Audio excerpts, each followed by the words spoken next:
To overcome, you must educate. Educate not only yourself, but educate anyone seeking to learn. We are all dead America. We can all learn something. To learn, we must challenge what we already understand. The way we do that is through conversation. Sometimes we have conversations with others. However, some of the best conversations happen with ourselves. Reach out and challenge yourself. Let's dive in and learn something new right now. Today, we have a different sort of episode for you. It is not our regular day, nor is it our regular format. I am especially excited today because today I have with me my wife, Theresa. Theresa, can you say hi? Hello. All right. Now, today we are presenting an episode in conjunction with Podcasthon. And we chose the nonprofit organization to support RAINN. Let me highlight you on RAINN's mission. RAINN is an acronym, stands for Rape, Abuse, and Incest National Network. RAINN is the nation's largest anti-sexual violence organization. RAINN created and operates the National Sexual Assault Hotline. You can reach them 24 hours a day at 1-800-656-HOPE. That's 4673. 1-800-656-4673. You can also chat with them online at RAINN, RAINN.org. In partnership with more than 1,000 local sexual assault service providers across the country, and operates the DoD Safe Helpline for the Department of Defense. RAINN also carries out programs to prevent sexual violence, help survivors, and ensure that perpetrators are brought to justice. This is why we, as a couple, chose to come together to support RAINN during Podcasthon. Without further ado, let's get into today's episode. Every 68 seconds, an American is sexually assaulted.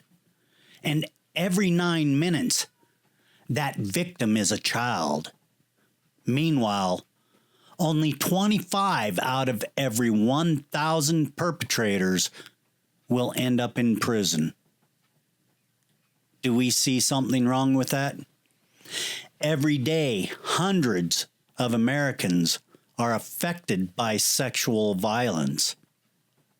This doesn't just mean the victim. I'm talking ripple effect. And this can carry on forever, generation after generation.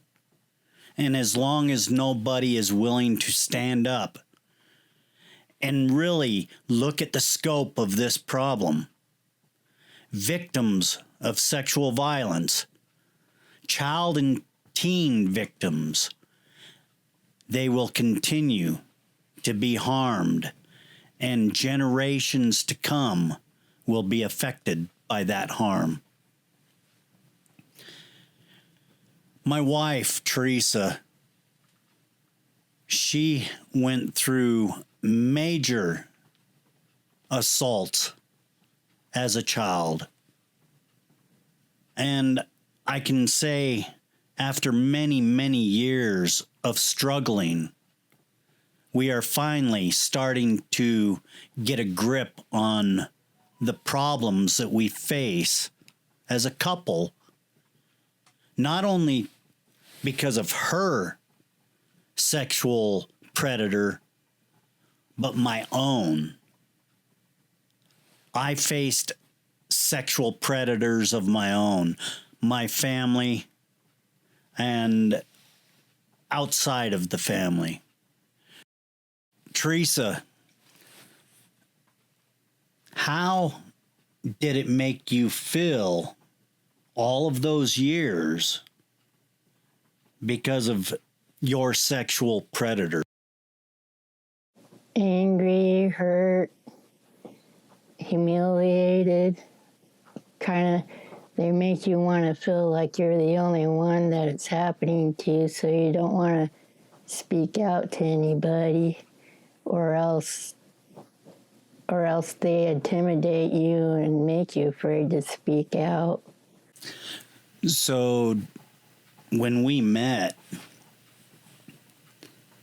we kind of had an idea of what each other went through, but all those years, there was this closet effect with us, and we really didn't communicate effectively about our problems, and that really escalated into some bad times for us. What did it make you feel like when I was part of those problems? Well, I guess I'd say confused. I felt like maybe I was unlovable and that you didn't love me because my dad gave me the message that nobody was ever going to love me. So that created a lot of confusion and contention because I was thinking the things that you were doing were because of something I was doing. Yeah, that's big right there. You know, that because that was also in my mind with what I was going through. And I did not realize that until, heck, we were in our 50s at that point in time. And that's when I really started understanding deeper into not only your problems, because I was avoiding my own at the same time. Kind of, I guess I would say, trying to avoid them because of what we've learned now about that shame guilt association with problems that we go through. So I really think that's big. You know, after going through all of that, do you think there's a better way that we could have communicated with each other about what was happening in our life? Yeah, I think the biggest thing was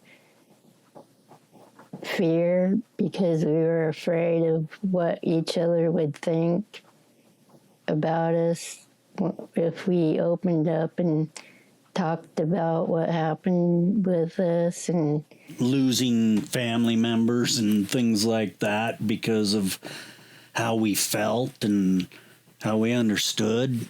Yeah, I guess, and a lot of it was not knowing how to communicate it properly. I mean, you get so much anger and confusion, you tend to just want to lash out instead of slow down and think about what you want to say. That was big because, you know, that puts you kind of in that repetitive loop, and you only get so far in the conversation and then it collapses. So we spent years in that cycle, and understanding how to get out of it wasn't easy for either of us because we found no help anywhere to explain these things in any way. I'm really glad that you got into podcasting because through your podcasting, you was able to speak with some psychologists and counselors and find some good self-help books that we ordered and we've been going through, and it's been helping us to identify our feelings and emotions and to be able to speak about the things that we've went through without, a bunch of embarrassment and more understanding about what it is that we went through and how our families affected the way we felt about ourselves. Yeah, not only our families, but everything and everyone around us. That brings up my muddy shoe, of course. That life is like a muddy trail, and people, places, and things in our life, that's the mud that we're walking through. And that can get very heavy because sometimes we don't know how to deal with it. Well, just like if you're on a muddy trail, there's rocks and tree branches that you can wipe that mud off. And really, we found out wiping that mud off, making it lighter and easier to walk the mud, it really does make a difference. So in essence, what we're dealing with is finding out it's okay to let people, places, and things go. We get bound up in these things, and it can really make our personal life a struggle because we really looked at all of that stuff as guidance because we don't know. There's not a manual for any of this. And when you go through these sexual assaults and sexual immoralities, all of these things that really hurt because you don't feel that the people closest to you should treat us that way. But through our walk, we've found that people are only doing what people do. And, sometimes it's your choice whether you forgive them or let them go for a while. It's really interesting, the walk that you have to do to help recover after sexual assault. Well, personally, through all my childhood, it was always pushed on me, expected of me that, oh, you should forgive. And, it's okay if you don't want to be around, especially if they're a family member. If you don't want to be around them, you don't have to be. And it's okay to not have them in your life. And to me, forgiveness isn't something that can be expected of you or make you feel guilty about. It is something for you to come to a place where you can just let it go and live your life as happy as possible that you can. Mm-hmm. Yeah, that's big right there, because it is ultimately your choice. And that's your power right there against the perpetrator. You feel stuck. I mean, really, because finances or whatever, there's always something that makes you get into that Stockholm syndrome type thing where you feel like you have to be there. And that's not the case at all. Once you empower yourself with your own choice, like with me and you, I don't make your choices. You have to make your own choices. But we found out that those choices that you make, you have to actually live up to. and be accountable for. And that goes for me too. You know, once you step into that ownership position of, no, this is my life and only I can drive the bus. And this is a good time to, you know, throw that Drive Your Own Darn Bus by Julia out. And, you know, we will actually throw a link to that in the show notes for today's episodes, because this is one of the big things that helped us understand getting into that driver's seat, especially you know, because this gal that took time to really outline those things that are important. So how important were those books and even the podcasts that we listened to? Well, speaking of books, another good one is called The Courage to Heal by Laura Davis. And if you want, you can put a link to that one too. Yep. And I find them really important because they taught me a lot of stuff about dealing with triggers and dealing with emotions and how to communicate them appropriately and how to just take care of yourself. And like I said, the podcasts were really helpful because they helped us to find and learn about these books. Yeah, you know, when I started the podcast, I was still so angry about everything that happened to me.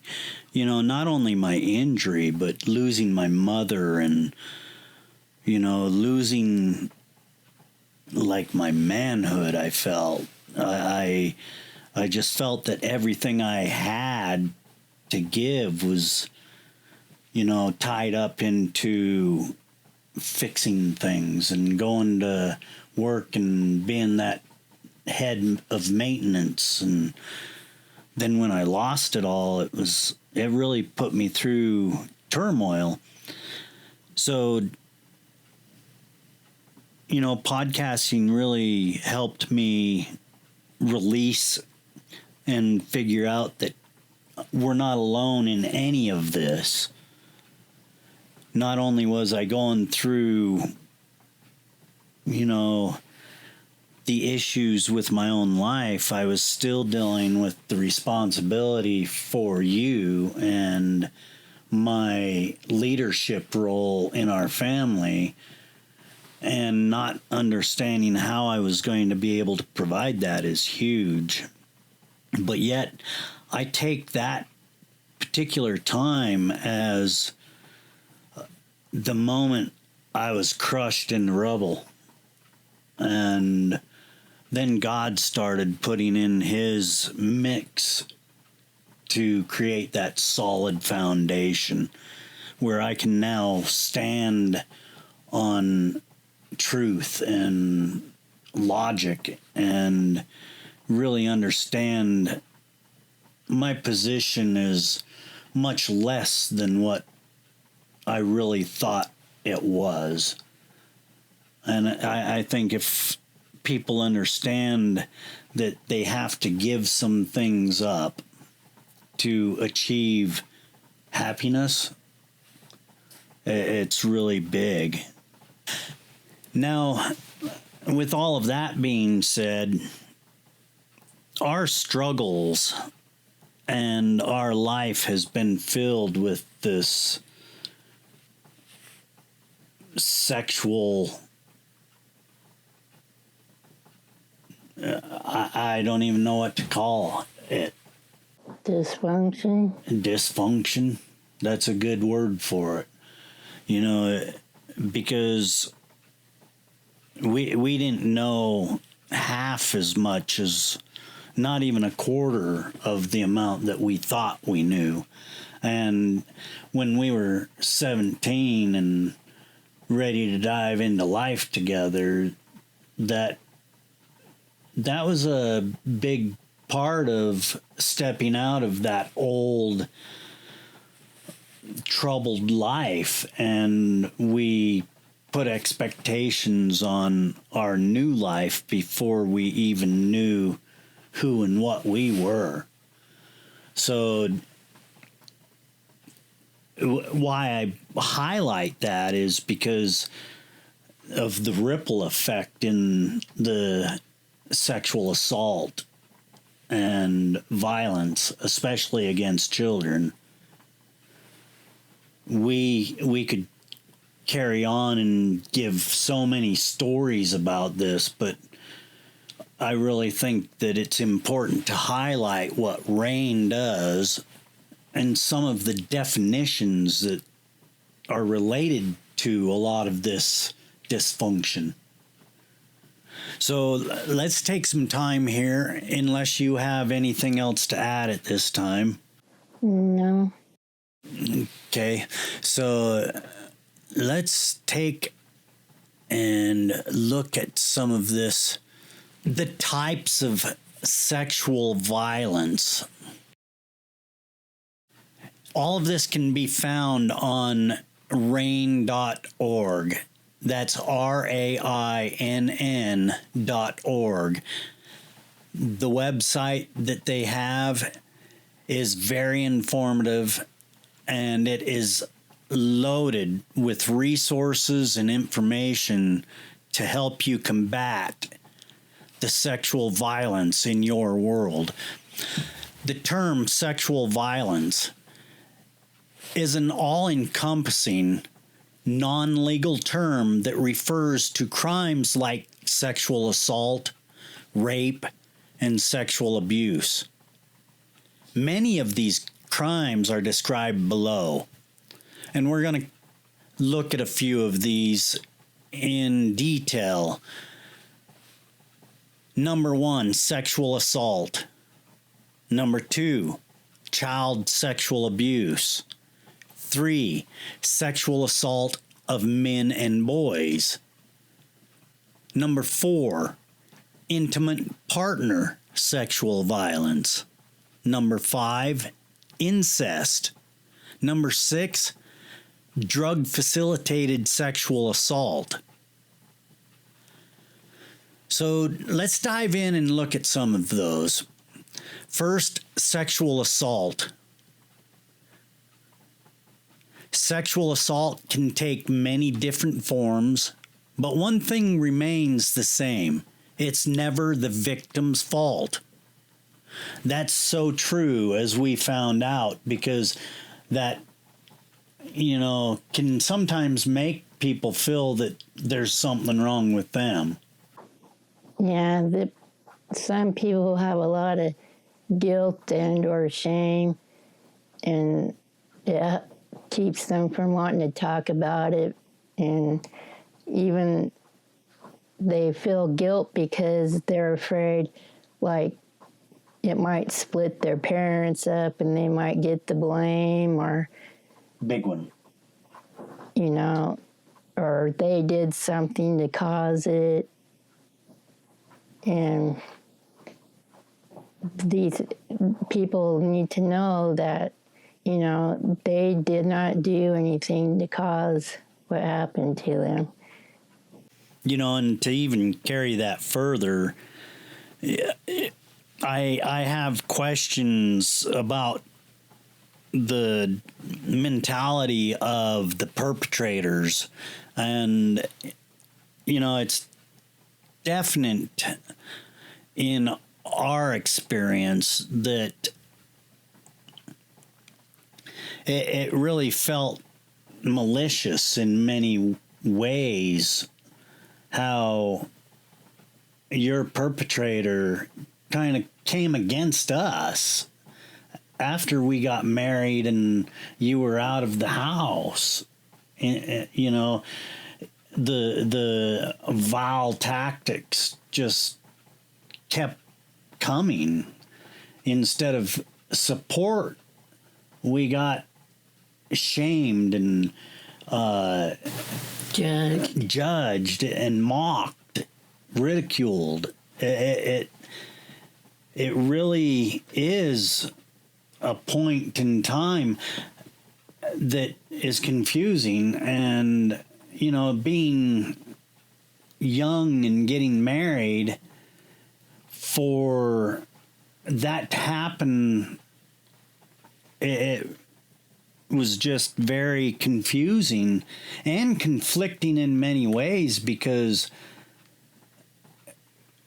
being young, you know, some of that blame went on to you because it was your family, you know, and that was really wrong for me to think, because, you know, you had nothing to do with what they were doing. But I didn't have that. Just kind of felt stuck because I continued to let it happen. So in a way, you felt like you had to continue to let it happen because you didn't want to cause a rift and then cause me to be angry. But, you know, that's when I figured out, you know, it's not wrong to separate yourself from someone who's causing you harm, so you can feel safe and protected and have peace and calm in your own family. I mean, you don't have to put yourself through that hurt just because they are a family member. And that's good advice, because it took you until you were in your 50s to figure that out.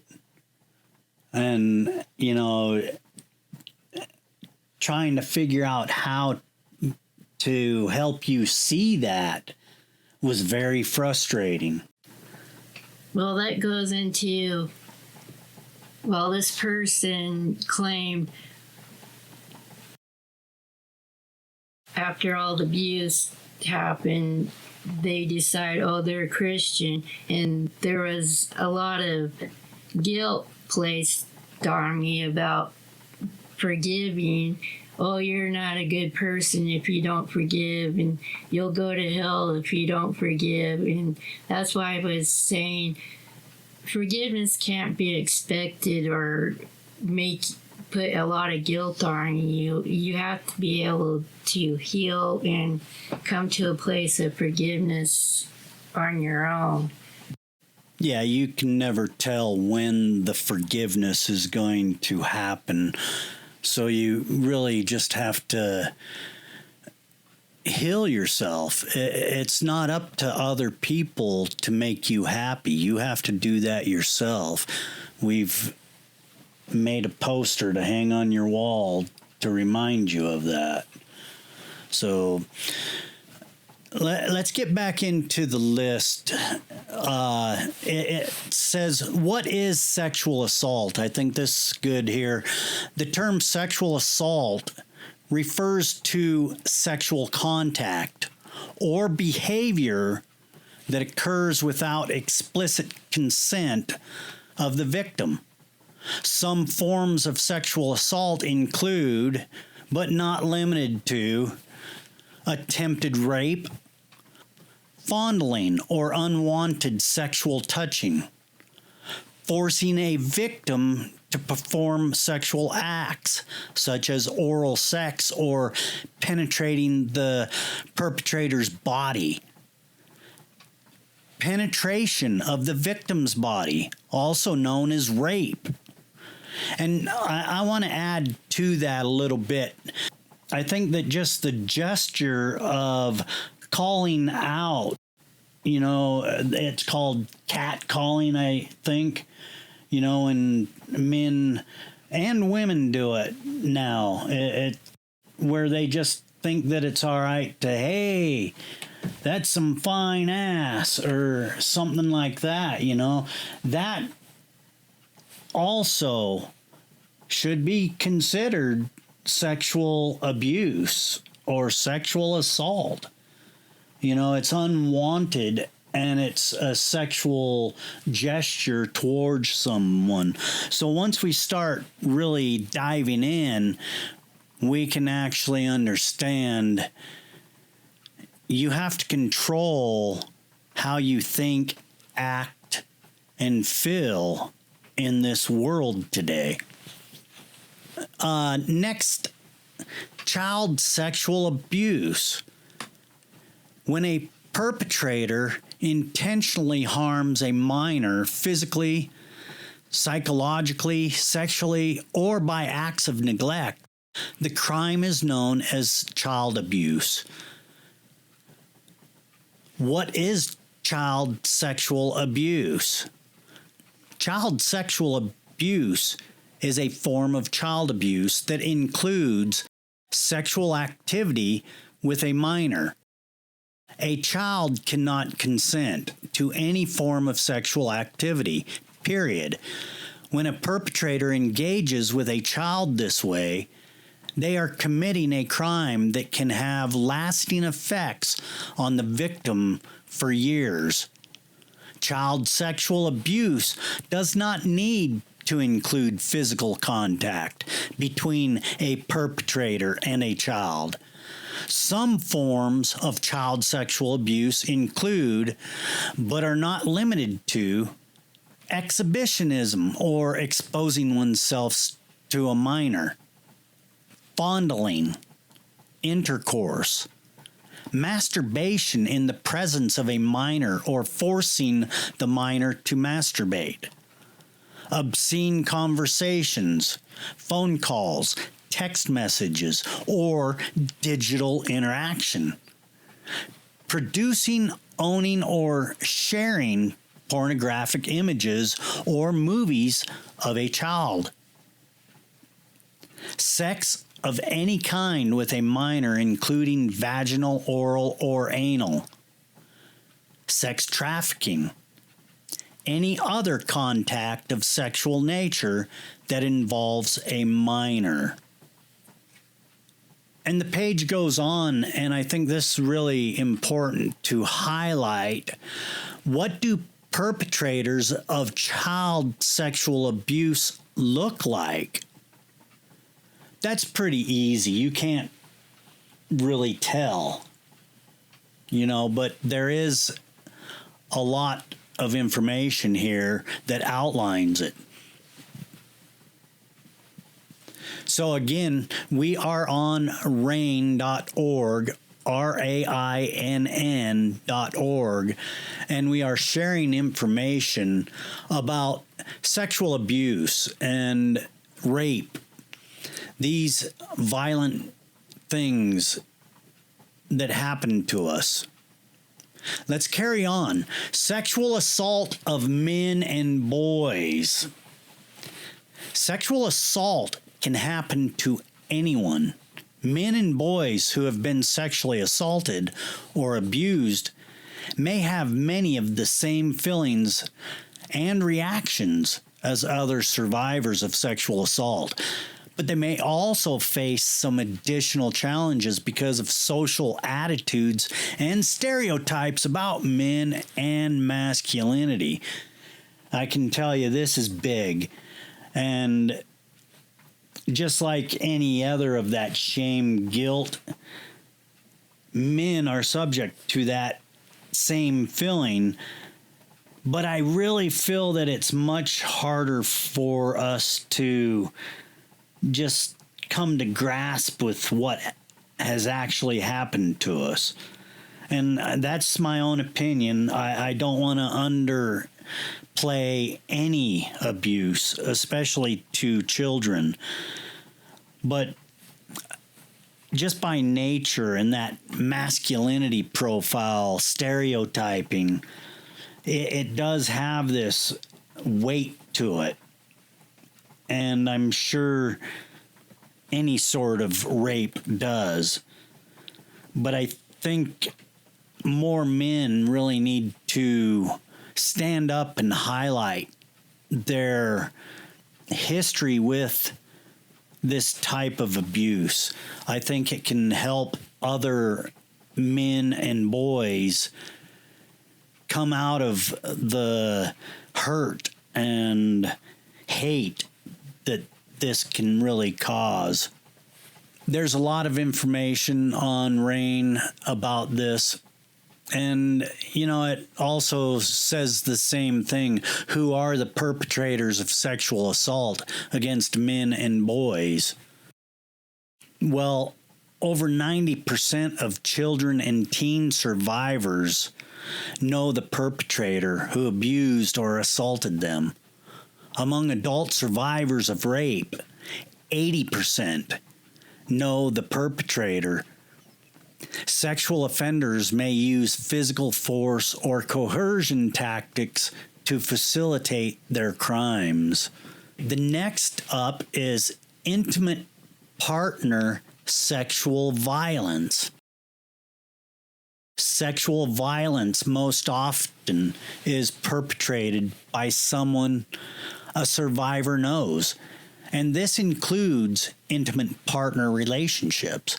There are many different terms to refer to sexual violence that occurs within intimate partnerships, including intimate partner sexual violence, domestic violence, intimate partner rape, marital rape, and spousal rape. No matter what term is used or how the relationship is defined, it is never okay to engage in sexual activity without someone's consent. I think this is big here, because for a long time, just me being able to touch you in a sexual way, it bothered you at times. And this is another one of those ripple things as we get in deeper to what this actually does. You still, to this day, sometimes don't like to be touched. And for a long time, that made me angry. It was offensive to me. It hurt me. And I felt that you somehow had something against me. However, I did not take into account what had happened and how that could make you feel that way. So I really think that it's important for couples to realize to give that space and time and recognize and actually outline to your partner, this is your body and your space, and yes, I want to honor that. Yeah, and I think another thing where that is important, where communication is concerned, is for the person that experienced that to open up to their partner and say, this isn't anything personal against you, but I'm just feeling triggered or having a bad day or a bad time or something stirred up a bad memory, and I'm just not feeling like I want to be touched right now. Mm-hmm. So to open up and communicate that, I think, would help a lot. Yeah, I agree. Communication, especially when that has occurred in your life, is really at the utmost of importance, because you need to know who your partner is, the deep, dark secrets. They can't be secret. They have to come out so your partner understands who you are. Without that knowledge, you're really battling some things and you don't know what you're battling. So, to be intimate with your partner is a very positive thing.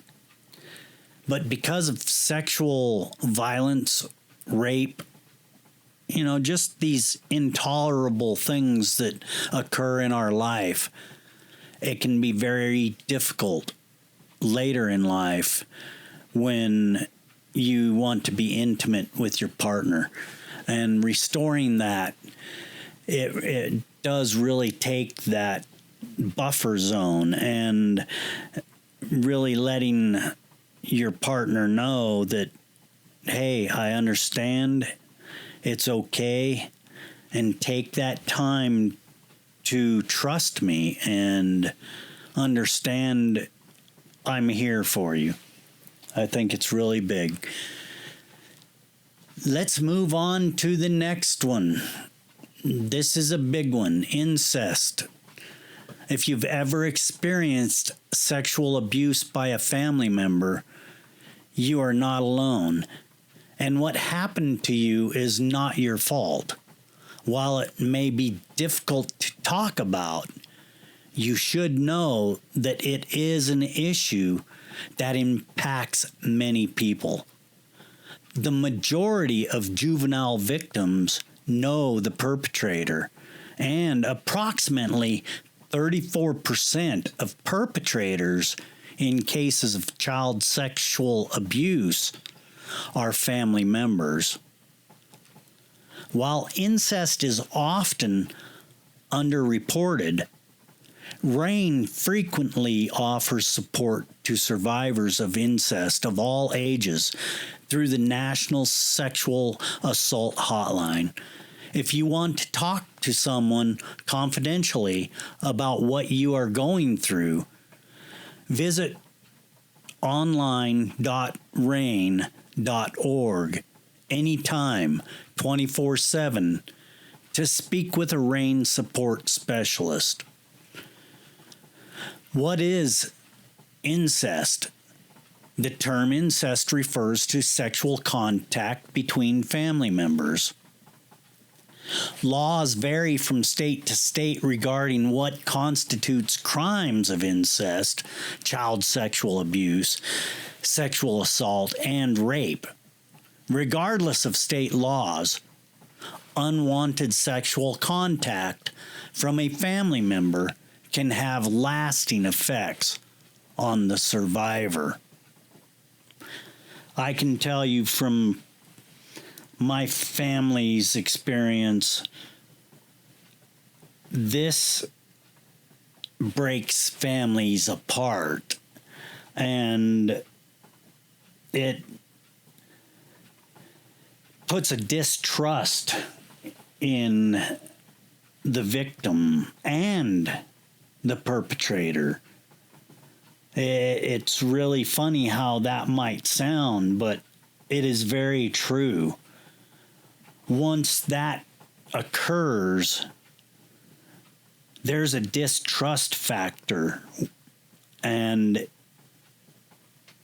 it goes back to that shame, guilt, kind of pulling the covers over things, hiding it, sweeping it under the rug.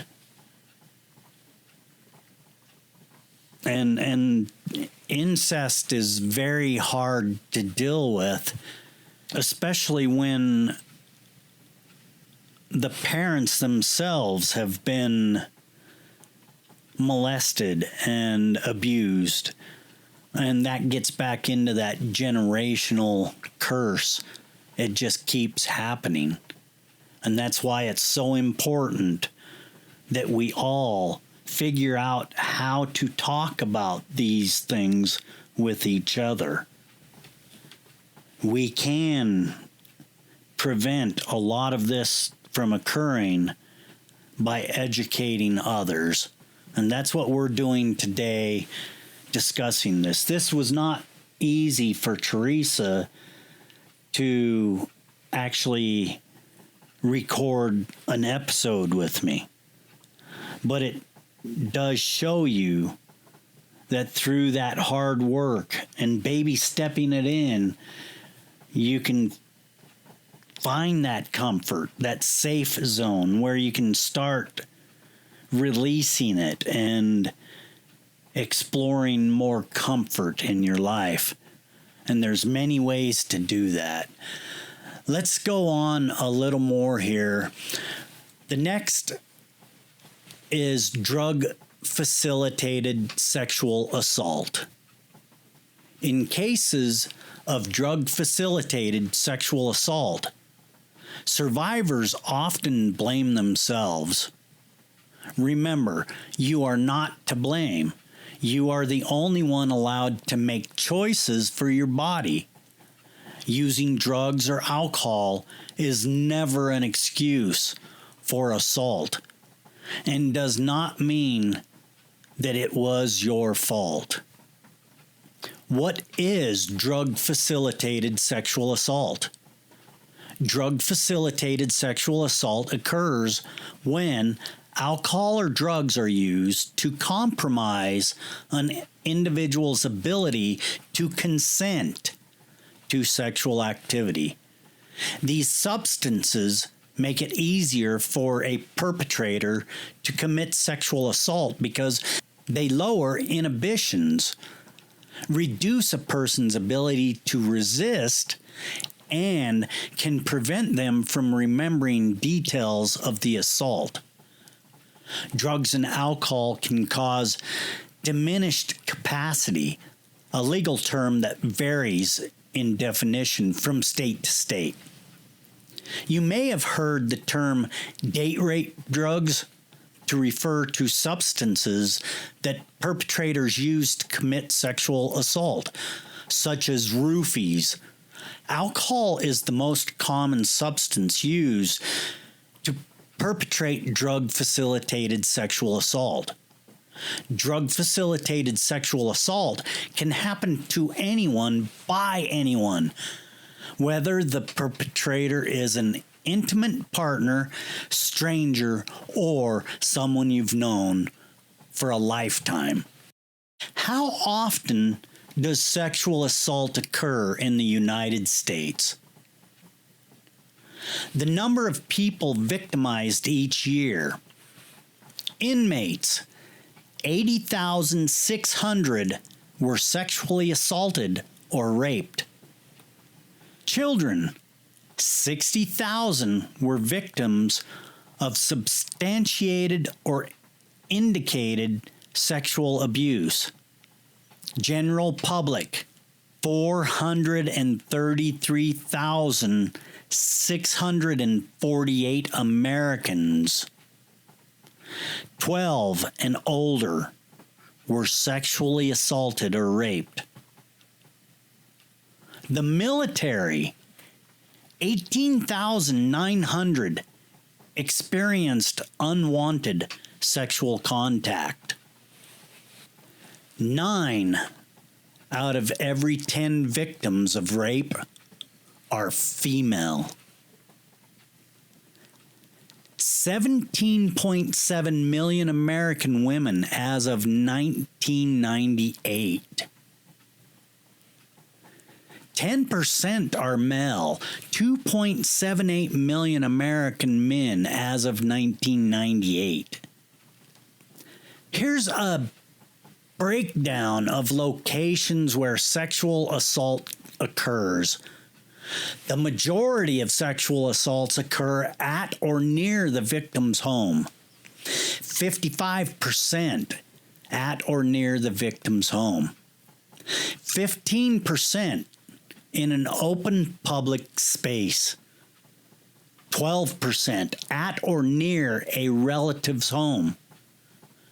10% in an enclosed but public area, such as a parking lot or a garage. 8% on school property. I just want to say something right here, because it's saying a lot of them occurs in a victim's home or a relative's home. And when victims are in a space where they're in a lot of denial, it opens this up to continue, because when they become adults and have children of their own, then they go to family gatherings, or they allow the perpetrators to babysit or take their children to places like outings or whatever. And I just want to say it's okay to not let that happen. You should protect your children and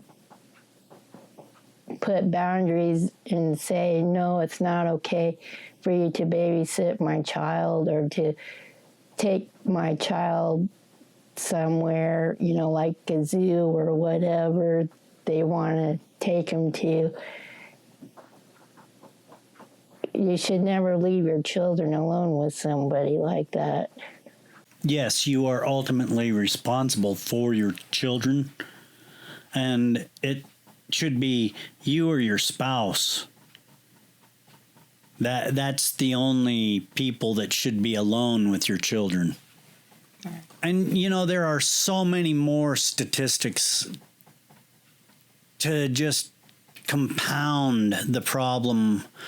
It's everywhere. It happens to rich, poor, strong, weak, able, disabled. It's across all genders. Yeah, it extends all race. There are no boundaries or limits to the problems occurring because of sexual assault. As we said at the very beginning, every 68 seconds, an American is sexually assaulted. The majority of sexual assault victims are under 30. 15% age 12 to 17. 54% of sexual assault victims 18 to 34. 28% 35 to 64. And then 3% age 65 plus. It's also known that women and girls experience sexual violence at higher rates. 1 out of every 6 American women has been the victim of an attempted or completed rape in her lifetime. 14.8% completed, 2.8% attempted. Men and boys are also affected by sexual violence. Males age 18 to 24 who are college students are approximately 5 times more likely than non-students of the same age to be victim of rape or sexual assault. I find that kind of interesting. Is that because of the college environment? It's a question to be thinking about and asking. Native Americans are at the greatest risk of sexual violence. On average, American Indians aged 12 and older experience 5,900 sexual assaults per year. Every 9 minutes, Child Protective Services substantiates or finds evidence for a claim of child sexual abuse. Of all victims under 18, 2 out of 3 are ages 12 to 17. About the predators, half of the predators are 30 or older. 25% are 21 through 29. 9% are 18 through 20. And there's a whopping 15% are 17 or younger. Now, this is very interesting here also. The race of perpetrators. A lot of people often assume that blacks are the higher percentile when it comes to crimes like this. That is not true. 57% are white, while only 27% are black. More than half of all alleged rapists have at least one prior conviction. Suspects who are released pre-trial often commit new crimes. With that being said, the criminal justice system statistics state the vast majority of perpetrators will not go to jail or prison. Out of every 1,000 sexual assaults, 975 perpetrators will walk free. Out of 1,000 assault and battery crimes, 627 are reported to police, and only 255 reports lead to arrest. On-campus sexual violence statistics. Women age 18 to 24 are at an elevated risk of sexual violence. Sexual violence is more prevalent at college compared to other crimes. College-age victims of sexual violence often do not report to law enforcement.